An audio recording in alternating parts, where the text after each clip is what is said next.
Hello, dear students. You're most welcome in your favorite channel, Super 90 Classes.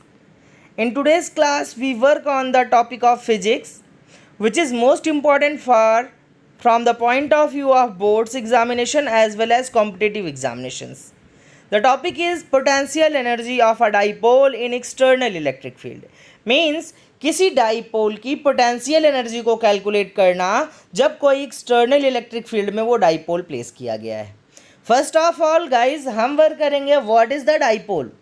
Dipole when two equal and opposite charges placed at a very small distance, then that is known as dipole. We know it very well. Means अगर two equal and opposite charges को बहुत ही small distance पे place किया जाता है, then that is known as dipole. And what will be its potential energy when it is placed in external electric field? Okay guys, let us start the chapter. यहाँ पर देखिए आपको बताया जाता है जब किसी डाइपोल को इलेक्ट्रिक फील्ड में हम प्लेस करेंगे तो first one will be positively Q charge and second one will be negatively Q charge. तो यहाँ पर जो आपका फोर्स लगेगा that will be equals to F Q E due to this positive charge and यहाँ पर जो चार्ज लगेगा वो माइनस क्यू. तो इलेक्ट्रिक फील्ड की डायरेक्शन अगर आपको ये मिली तो what is mean of it. It means direction from positive to negative. तो यहाँ पर इस फील्ड में इस डाइपोल को पैरेलल रखने पर कोई ना कोई वागडन होगा और ये थीटा एंगल पे रोटेट होगी और वही वागडन इस डाइपोल के अंदर पोटेंशियल के फॉर्म में स्टोर हो जाएगा. That will be known as potential energy of a dipole. Okay guys, चलिए हम देखते हैं इस चीज़ को. नेट फोर्स जो होगा आपका जीरो होगा. What is the reason of this. Because एक फोर्स आपका इधर लग रहा है और दूसरा फोर्स आपका इधर लग रहा है. Then value of net force will be equals to zero. Tau equals to P E sine theta. Net torque आपका जो मिल रहा है that is equals to P E sine theta. We know it very well. Torque applied on any dipole can be given as the cross product of dipole as well as electric field. तो यहाँ पर देखिए आपको P sine theta मिल गया. अब यहाँ पर देखिए डी थीटा एंगल के रोटेशन के लिए आपका जो वागडन होगा that will B tau external D theta. यानी एक्सटर्नल इलेक्ट्रिक फील्ड में रखने पर डी थीटा की वैल्यू पे वो मूव कर रहा है. Then there will be small work done D W. अगर हम बोलें कि टोटल वर्कडन हमें फाइंड आउट करना है from point one to point two यानी थीटा वन से थीटा टू तक रोटेट होने के लिए टोटल वर्कडन क्या होगा. Then total amount of work done will be integration from theta one to theta two tau external D theta. अब चलिए देखते हैं इस चीज को. नेट वर्कडन जो होगा डाइपोल का वही उसमें पोटेंशियल एनर्जी के फॉर्म में फर्दर स्टोर होगा. तो यहां पर आप देख सकते हैं when we have to find the total work done rotating the dipole from theta 1 to theta 2 or we can say from initial position to final position, then we have to integrate whole the function. चलिए हम इस function को integrate करते हैं. जब इस function को integrate करेंगे तो हम देख सकते हैं यहाँ पे टाउ की वैल्यू होती है P sine theta.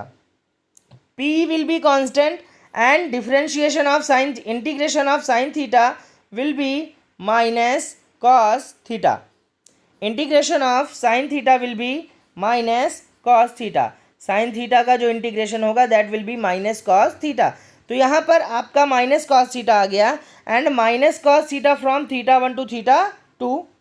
Theta one to theta two. तो आप यहाँ पर देख सकते हैं इस चीज़ को कि थीटा वन से थीटा टू तक रोटेशन में आपने क्या कर दिया, इस माइनस को बाहर कर दिया और यही वर्कडन आपका पोटेंशियल एनर्जी के फॉर्म में क्या हो गया, स्टोर हो गया. माइनस आने पर it will be minus E and upper limit minus lower limit along with the function.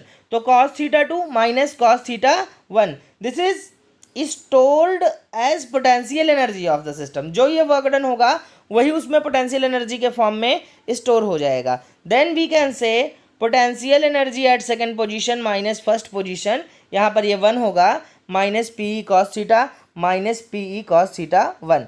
यानी थीटा टू से थीटा वन तक आप इसे लेकर के प्रोसीड कर सकते हैं या फिर प्रैक्टिकली आप इसे ये भी लिख सकते हैं P E cos theta one minus cos theta to. यहाँ पर आपको ये दिया गया means P cos theta one minus, क्योंकि जब आप इस माइनस को अंदर लेकर के आएंगे तो कॉस थीटा वन पॉजिटिव हो जाएगा and cos theta two negative हो जाएगा, and it can be written as P E cos theta one minus cos theta two, तो it will be the final result. अब यहाँ पर आपको बताया गया if we take theta equals to R by two where potential is taken to be zero, u equals to क्या हो जाएगा, P E cos theta two minus cos pi by two. तो यहाँ पर देखिए आपको ये पाई दिया गया, अगर थीटा की वैल्यू पाई बाई टू है तो यहाँ पर एक ये स्पेसिफिक केस दिया गया, इस स्पेसिफिक केस में आपको क्या दिया जा रहा है, कॉस थीटा टू, ठीक है। तो यहाँ पर ये आपका cos pi by two means आपके पास हो जाएगा 0 डिग्री, और यहाँ पर माइनस, यानी अगर इनिशियली वो 90 डिग्री पे था और फाइनली वो थीटा पे है, तो यही आपका रिजल्ट हो जाएगा, और इसी फाइनल कंक्लूजन के साथ आपको वर्क करना होगा। तो एक बड़ा सिंपल सा केस आप लोगों को जो मिला डाइपोल के बारे में, when a dipole is placed in external electric field, this is a dipole and it is placed in external electric field, then what will be net work done on it। तो यहाँ पर net work done के लिए हमने क्या कर रखा है, whole integration of the torque applied on the dipole. इस तरीके से हमने ये फाइनल कंक्लूजन निकाला, and that is sufficient for today's class. अगर आपको ये क्लास गाइज अच्छी लगी हो तो surely please like the channel, subscribe the channel and share as much as you can, as well as bell icon को press करना मत भूलिएगा, जिससे ऐसे ही अच्छे वीडियोस आपके पास लगातार तक पहुंचते रहें। Thank you guys, thank you all of you. जल्दी ही हम नेक्स्ट पार्ट के साथ मिलेंगे आप लोगों से। Thank you all of you again.